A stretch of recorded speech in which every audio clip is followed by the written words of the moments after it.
All right, I'm sitting in my room. It's the weekend. I got a big bag of sweets next to me, and I'm watching YouTube, just mindlessly munching on the sweets next to me. The video ends, and I reach for the sweets. There are none left. Now I'm really starting to get pissed. I spent over an hour just watching YouTube and eating these candies, and I still don't even feel happy. I feel the same bored way I did before I had the sweets.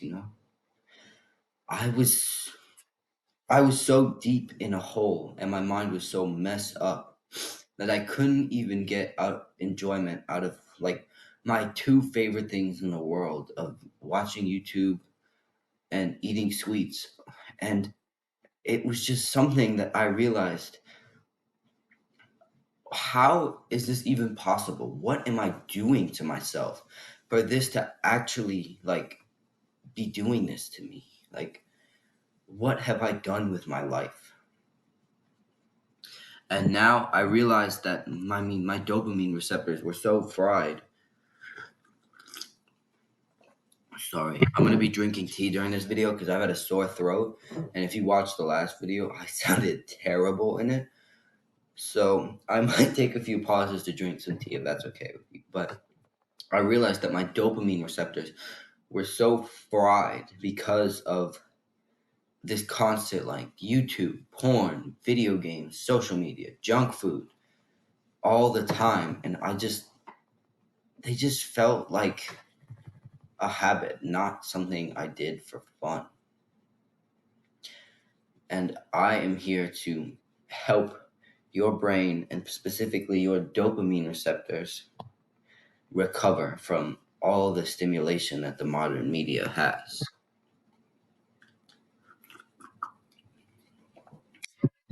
All right, so first of all, what is dopamine? Well, dopamine is known as the happy chemical in our brain. It gets released in moments where we are happy or excited or, enjoying ourselves. Like if we go on vacation and we're on a big dinner where we have this nice big juicy steak with a big pile of mashed potatoes and a brownie or something. And, the dopamine is released while you're eating the steak because the steak is making you happy. This is close, but it's not entirely correct.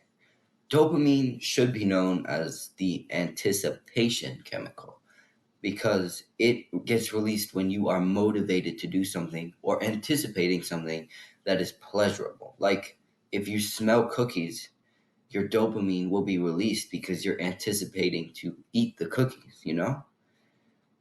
Dopamine motivates you towards doing acts that are pleasurable. It isn't necessarily what is released while doing the pleasurable activity.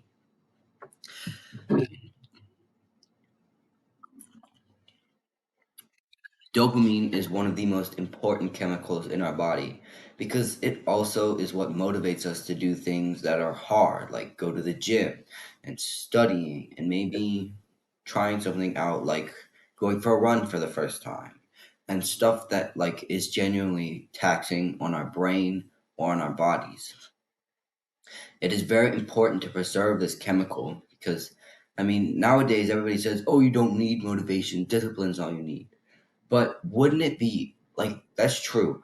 As a man, we should have lots and lots of discipline. But wouldn't if we were able to also, feel motivated to do it?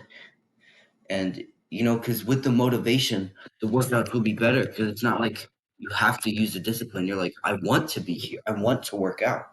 And then it'll obviously already start to be better because you want to be there and it's something you want to actually put your effort into. Uh, so that's the quick explanation of dopamine. Now let's talk about how everyone is killing their dopamine with this modern world. You may not realize it, but almost everything in this modern world drops your dopamine levels. All the stimulation from movies, TV shows, video games, porn saps all your dopamine away. and leaves you with no energy to do anything more than to continue to just sit there and do these instant pleasure activities and all this easy, cheap dopamine we can give ourselves through electronic devices nowadays uses your own brain against yourself. It uses the desires we have to level up and improve ourselves into leveling up on Call of Duty and getting prestige and getting the badge of honor in Valorant or whatever. And it uses your sex drive to watch porn and pleasure ourselves instead of, going into this pure form of love where we can really bond with someone. We're just sitting there like, because that makes more money for everybody else. And then they'll tell you things like, oh, it's okay to do this. It's good to fap. It's good to play video games. They're good. They're really fun. Do you really think that these things are good for you? All right. We're going to talk about what happens when you do these instant gratification activities. So let's pretend this is your baseline dopamine, that little dotted line. So what happens is your dopamine, when you're doing the activity, will shoot up. And when you reach the climax, like putting the food in your mouth or busting, it reaches its peak like this. But then afterwards, it falls back down to here.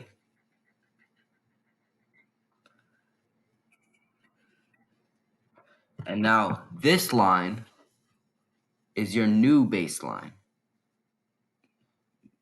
You see how these instant gratification activities will start very high.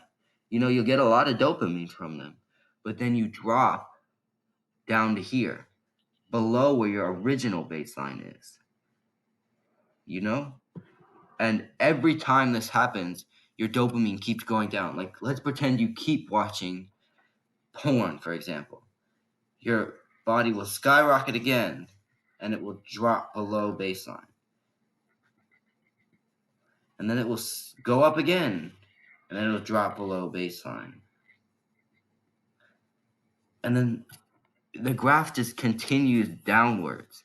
Like if we put a line between your peaks of dopamine,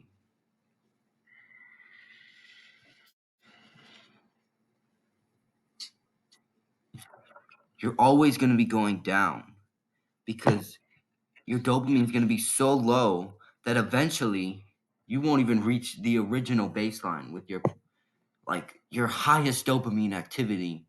The peak will be at this baseline where you originally were before you started doing it because you're always just going down.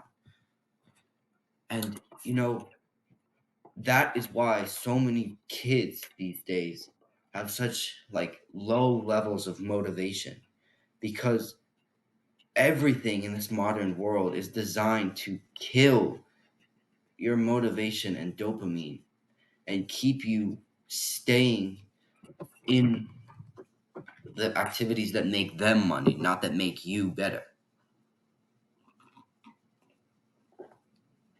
All right. Now we're going to take a look at what happens if you do something that's delayed gratification, like going to the gym. So, first, your dopamine will actually drop and you'll look like this from the baseline because your body and your brain doesn't want to do something that's hard. So, it drops your dopamine so you don't feel motivated to do it. And then you reach this peak right here, or I guess lowest point in your hardest part when you're at I don't know,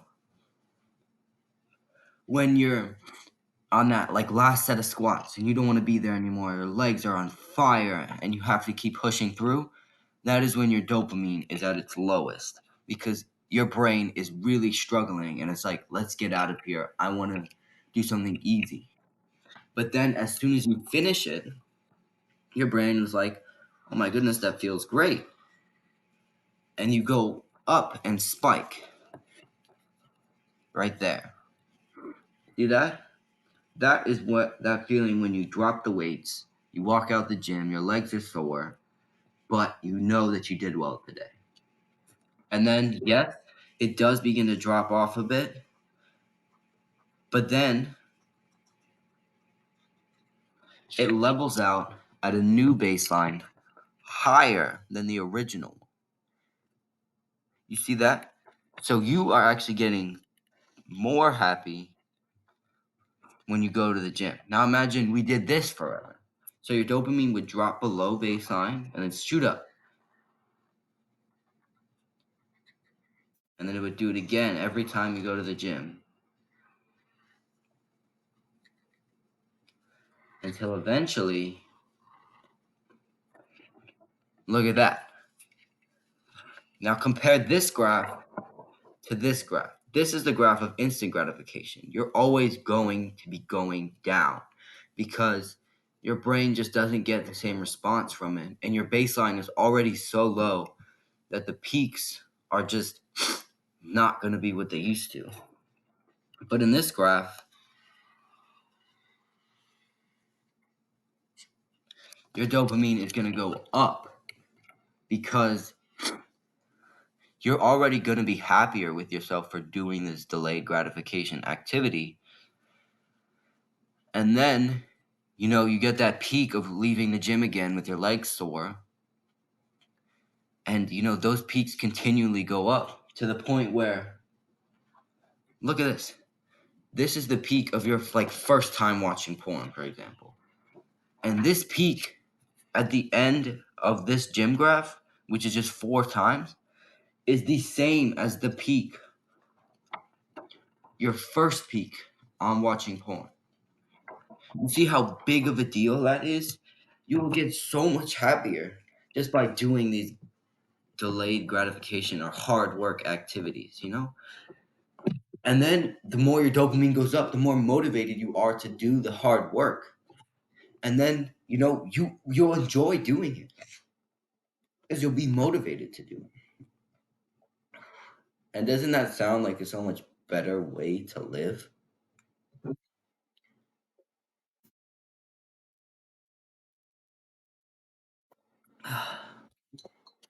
But of course, like a lot of things I talk about on this channel, it's not going to be easy, especially to start this stuff, because you will not want to do hard things at all.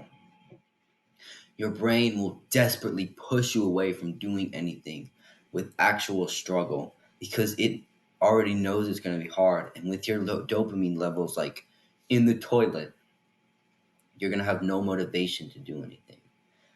But this time of pain and agony and hardship is where we as men will grow most.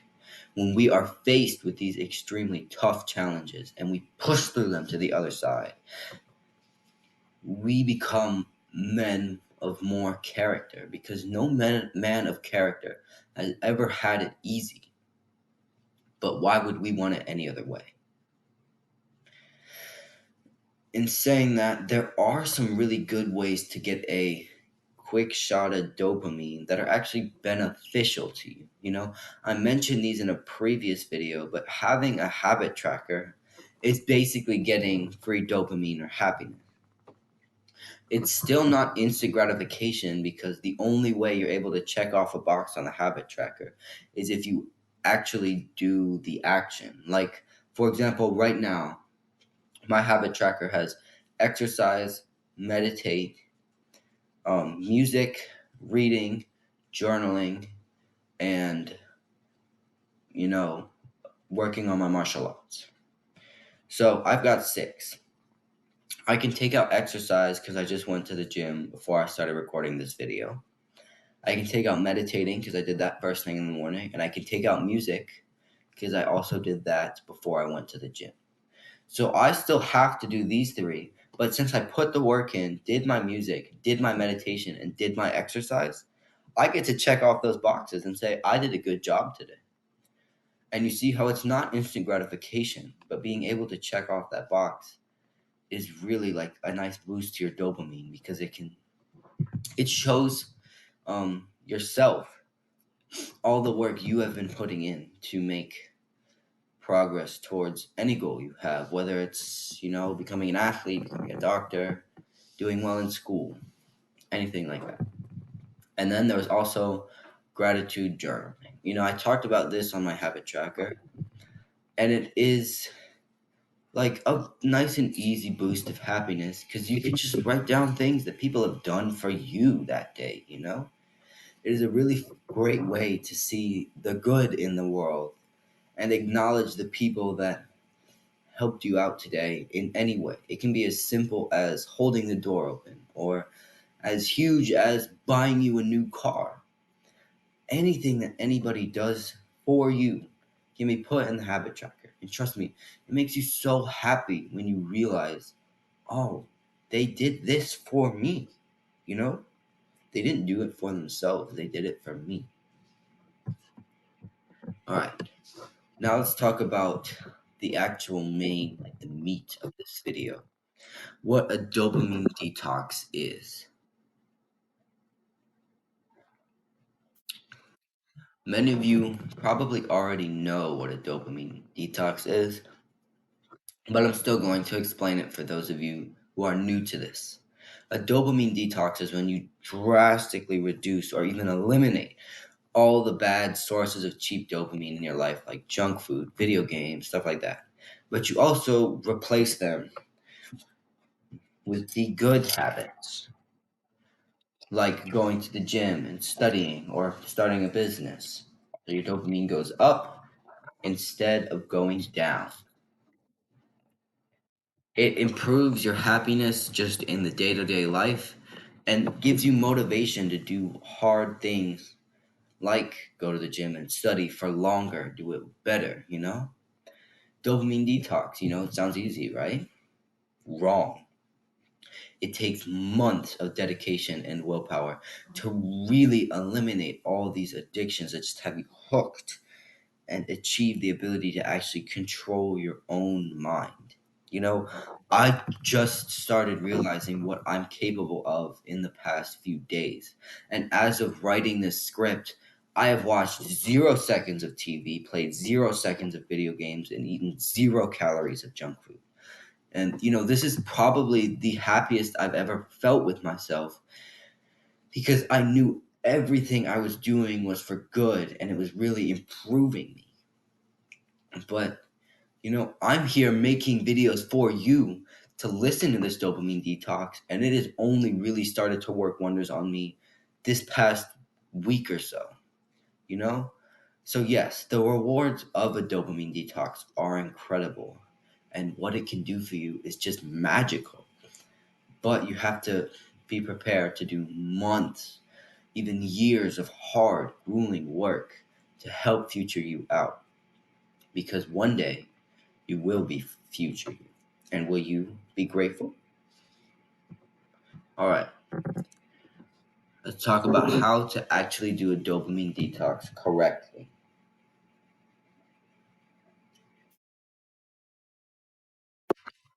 Now, a lot of people make the mistake in the dopamine detox of setting days that they can, like, get off the dopamine detox for a bit.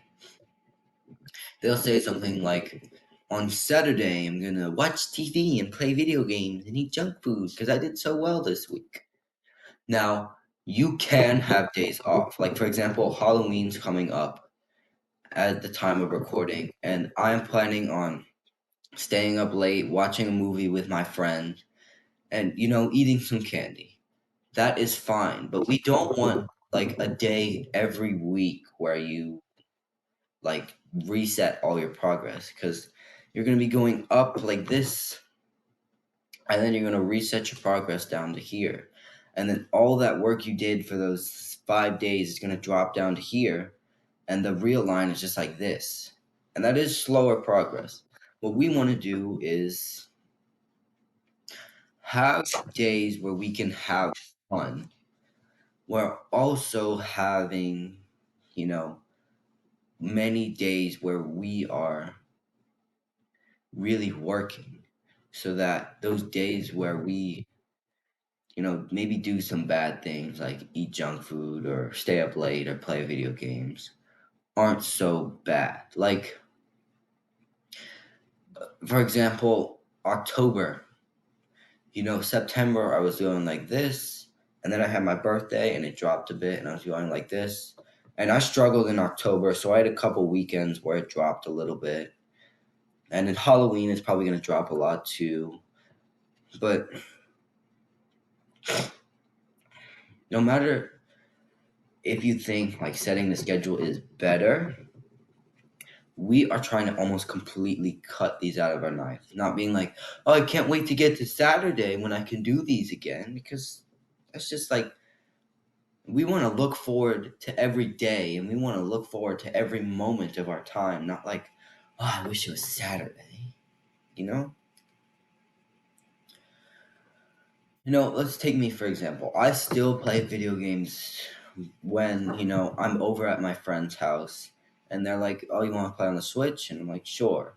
I grab my Switch, we'll play video games for about an hour, or every month or so, WWE has these shows that I'll stay up late for and watch. And doing these things sparingly is fine, but you know, you cannot be doing them in a habit because eventually, the habit's going to break and then you're going to continue to just like eat junk food all the time because you have this idea that you can eat junk food while being alone, which is another point I wanted to bring up. Every like bad habit you do should be done in a social manner. Like, you want to get on a big gaming session with your friends? Sure, go ahead, do that. If you want to stay up late and watch a scary movie on Halloween with your family, sure, go ahead, do that. If you go out to a restaurant with your friends or family and you have a slice of pizza, that's fine. But when you start to do these things alone, it becomes a habit where you can do these things alone. And you really, you know, you start to do these things more because instead of having these in the habit of socially doing them, when, honestly, there's not a lot of time where we're going to be out at a restaurant eating junk food with our friends because I'm not doing it. I know you're not doing it. My brother doesn't do it. My neighbors don't do it. They're my best friends in the entire world. And, you know, I don't even go out with them too much. And, when you do these things alone, it just really becomes a habit for you and it hurts your progress a lot because you start to do these things a lot more. And you'll go back to your old way of living with the junk food and the video games and the porn. All right, actually, not porn because you should never watch porn. And it'd be kind of weird if you were watching porn with your friends. But I digress. You'll go back to your old way of living, and that is really just like reversing the entire point of this dopamine detox. Remember, I want you to take away that it is okay to do these bad habits sporadically, like, but don't do them alone because if you do them alone, you can really like ruin your progress because you got in your own way. But if you're going out with your friends for ice cream, go ahead, grab a cup of ice cream, have a good time with your friends. And remember, this dopamine detox is meant to improve our lives, not control it. It is meant to help us think more clearly and be able to focus more, not to consume every action and keep us constantly worried about not watching TV, not playing video games, not eating junk. Because if this does happen to you, where you're like, I need to watch TV, when's the next time I can watch TV? Honestly, you should bring back some TV in your life. Like maybe an hour a week, just so you aren't like really, really like stressing over the TV. And then just bring it down to 30 minutes in a month, and then maybe 15 minutes a month later, and then zero. Because we want our lives to be better. and to these bad habits to not be in our minds at all, whether it's I don't want to do these bad habits or I want to do these bad habits. Because if they're in our minds, they're already winning. You know what I'm saying? And also, this journey of self improvement is for life, you know? There is no end point. So it can't be like, in a month, I'm going to go back. No. So even if it takes you an entire decade to cut out TV in your life, you still did. And, you're still making progress to being a better man because I'm a teenager right now. And I still have like maybe 70 years to live. And if it takes me 7 years to stop eating junk food, I still have 90% of my life where I'm not eating junk food anymore because I took that time and I took those 7 years to improve myself, you know? All right.